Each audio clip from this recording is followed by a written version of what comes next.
Hello and welcome to World Civilizations 2. I am going to teach you today and we are on chapter 30. I have this wonderful little sign now so that you know what we're doing today. World Civ 2, chapter 30, Professor Jennifer Hobson-Plattner. Okay, some very interesting stuff today in chapter 30. It is entitled Liberalism and the Challenge to Absolute Monarchy. Now I want you to look at this this picture, and it is on your quiz, by the way. This picture is a picture that I actually got to see in the Louvre, and I'm going to try and post that for you on the discussion, or I'm sorry, on the probably the announcements page. I got a picture in front of it when I was at the Louvre. It was super exciting. It is called Liberty Leading the People. And Liberty Leading the People is by Eugene Delacroix. He painted it in 1830. And Liberty is actually the woman that has the flag. And that is one of your quiz questions this week. So Liberty Leading the People, she's the one. Liberty is considered the one. There she is, whoops, leading the people with the flag. Okay, really amazing painting. A lot of times, my concentration is in art, gender, and religion. And a lot of times when you see a very tall woman in a picture, it's supposed to be a goddess, okay? And actually more like an angel or goddess type. It's not actually supposed to be like a normal person or a normal human. And so this is kind of the spirit of liberty leading them. Okay, so we are talking about liberalism. And when you think about liberalism, especially in this country, with our two-party system and our, polarity of two parties, we get away from what liberty really means or what liberalism truly means. And liberalism really just means liberty. And if you read this chapter, you read that liberalism actually came from Martin Luther and the Protestant Reformation, which we just had our 500-year anniversary. October 31st, 2017 was 500 years since Martin Luther nailed the 95 Thesis on the door. Okay, so we are going to talk about that. And liberal really means liberties. Okay. All right, you are reading the Declaration of the Rights of Man because we are kind of focusing on France. The French Revolution was really based upon more of the really starving lower class, and the American Revolution, which we know lots about ourselves. Okay, so we're not going to talk too much about that. But the American Revolution was based mostly on the middle class revolting. So liberalism and liberty and the liberal decree came from the Protestant Reformation. Had really two basic principles: the liberty of the individual in religion and person, the equality of individuals in the eyes of God and the law. So there is a huge shift that is occurring. So before, people were kind of looked at like masses to make money off of. They weren't looked at as individuals. Okay, there wasn't individual attention. Pursuing happiness was not really a thing. So there's this huge shift, and a lot of it took place with questioning authority and the scientific revolution and the Enlightenment. This was like the next swing of the pendulum. So you have words that we've talked about in history analysis. So you have some words in history analysis that we've been talking about, like agency and voice, and the proletariat was that lower class of people, or the plebeians, a lower class of people, another one of your history analysis words. And now you have individualism and them not being looked at just like a lower mass of people just to make the country run, but actually individuals and people. Okay, no longer masses. All right. And getting their own power. There was a new sense of just really being enamored with technology and that sort of thing. We have on page 408 talking about written documents in the historian's craft. You know, we'll talk more about this when we talk about academic sources and primary sources and how to read a primary source, but we all have a bias. The reader has a bias and the writer has a bias, and you have to look and see where those biases are and do a lot of fact checking. And we'll talk about that more later. I'll probably make a video just for that. The American Revolution, we already talked about that. Really, the colonists were just baffled because the French and Indian War cost a lot of money, and England just said, you know, we're just going to make the Americans pay for that. We're not even going to ask them. And that did not go over well because the colonists knew what kind of government they had. They knew about representation and that sort of thing, and they used it against them. Okay, we have the Tea Party, Articles of Confederation, a revolution, talked about common sense, and Thomas Paine. What an interesting character, Thomas Paine. Super interesting guy. All right, so France really wanted to learn from America. Okay, in fact, several of American diplomats and that sort of thing, American governmental builders actually went to France and spoke to them about different kinds of government and freeing the people and that sort of thing. Okay, so we have a problem. Louis XVI is kind of a screw up, and he needs some money, and he's not very I don't know, he's not very capable. He's not doing a great job. So they had a lot of frivolous things going on at the Palace of Versailles, which if you've been there, oh my gosh, it's completely frivolous and fantastic. And so he had to call the Estates General because they were out of money. Okay, so to call the Estates General, there were actually 3 estates. There was the first estate, which made up the clergy, the second estate, which made up the nobility, and they didn't have to pay any taxes at all, and they had most of the money. So that was 3% of the people that had 40% of the wealth, and they did not want to pay any taxes.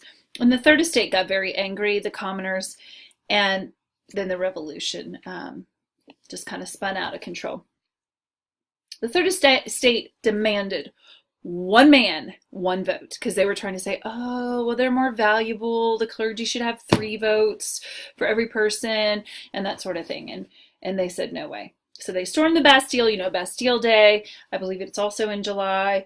The poor are the ones who really fought because they were treated so horribly and they were starving. Declaration of the Rights of Man and Citizen, you're going to read. Okay. The Reign of Terror, we know the Jacobins came in. They did behead Louis XVI, and then much later, Marie Antoinette. What's wild is I went to France, and there's this huge, there's this huge obelisk in the middle of this this area downtown France and everything, or downtown Paris, and that is where they had the guillotine. And they said that 25,000 to 40,000 were beheaded because there was a reign of terror. They got out of control. The Jacobins got out of control. Now the saddest thing, and I'm going to say her name wrong, so I love looking things up and saying them correctly, whether it's dictionary app or whatever. But I want to talk about a woman who wrote okay, this is not, it's required. She wrote, let's try that again. Okay, she wrote what is called Declaration of the Rights of Women and the Female Citizen. So she was recognizing that they did not get their equal rights. They were fighting for the rights of men, but women were left behind. In fact, I want to say French women got the right to vote almost 20 years later after American women got the right to vote. I want to say it was in the 40s. Okay, I'll have to check on that for you, but it is absolutely insane how late it was. Okay, so we're going to look up this woman. I read a book about her. She was fantastic, and she also got her head cut off, and she was really not, like, she was very kind-hearted and kind-souled. She was not a threat, and they cut her head off anyway because they just wanted to shut her up. So here is how we're going to say her name. Place Olympe de Gouges. Olympe de Gouges. It looks like Olympe de Gouges, not how you say it. Olympe de Gouges, okay? And there is a street, I believe, named after her in Paris, and rightly so. So the Jacobins were, forming a new government. They were out with, the old, and that's the ancient regime, okay, is the old. Talks about it later. The ancient regime is the old system. And after this all kind of died down, many of the European countries were like, no commoners are going to have any rights. And they tried to pull it all back to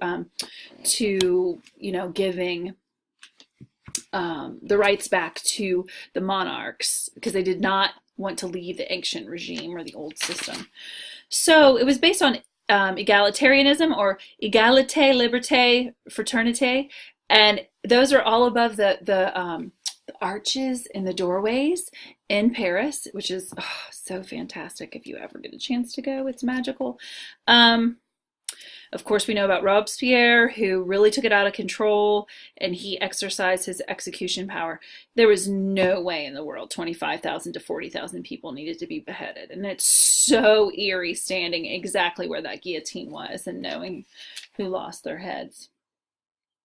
Talks about women in the revolutionary time period, and they were participating, even though they were told, women can't participate because they need to be gentle, they need to be this certain way, a false social construct.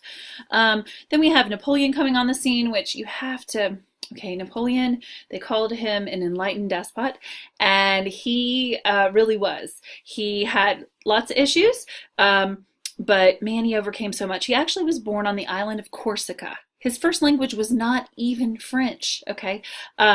He was Corsican. He learned French, and then he went on to be the first consul of France, and,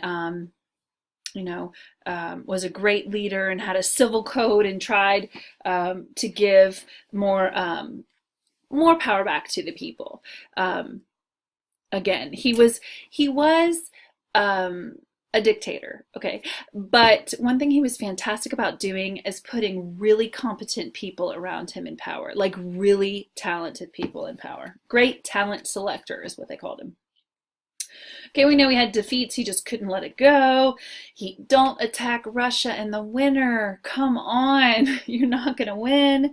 So we have Waterloo. He's sent to St. Alba. He's sent to St. Helena, and that sort of thing. And when he's put out of power, they try to go back to the ancient regime.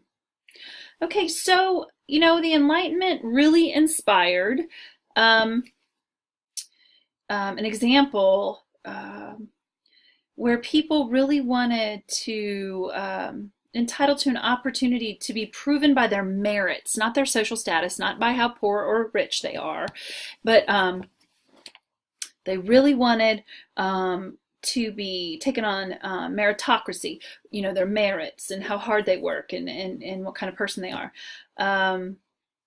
And they rejected the social and political, but they generally rejected social and political equality as impractical for the foreseeable future. They really couldn't see that one day, people could be equal, or that could be the goal. Democratization in our history analysis words. Okay. Wow. The wow from this lecture is this. Liberalism came from the Protestant Revolution. How about the Protestant Reformation? Martin Luther stood up and he questioned authority. He questioned the church. He said that he had the right to choose. And then with that questioning and liberty, he set up education for all, telling the German people that whether girl or boy, man or woman, everyone needed to read so that they could read the Bible. And that set off an education revolution. And whenever you pour education into any country, you see, whether it's Japan, whether it's Germany, you see technology and knowledge just boom, and economics shoot through the roof. All right. Thank you so much.